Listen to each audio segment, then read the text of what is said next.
Malungkot na balita para sa fans ng DLSU. Kasunod ng MCL tear injury ni rising star Kian Baclaan, hindi na ito makakapaglaro sa buong season ng Season 88 ng UAAP. Yan ang mga balitang sports hatid ni Kyle Basa. Ang injury ay isa sa mga pinakamasakit na mangyari sa isang atleta. Ang rising star na si Kian Baclaan ng De La Salle University ay nagkaroon ng MCL tear injury.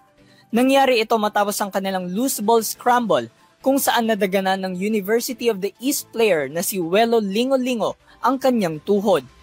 Dahil dito lubos sa pagsigaw ni Kian Baclaan sa sakit at inilabas na agad ito sa court.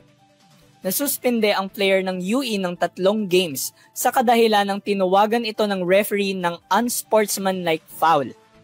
Nag-post sa social media ang UE player na si Lingo-Lingo at humingi ng paumanhin na hindi niya intensyong mang-injure ng player. Nagwagi naman ang La Salle kontra UE sa scores na 111-110.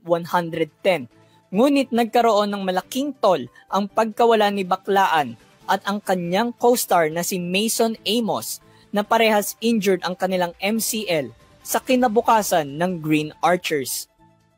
Mawawala si Baclaan sa lineup ng Green Archers ng 8 weeks. Sa kasamaang palad, ito na rin ang kanyang panghuling laro sa kanyang unang taon sa La Salle.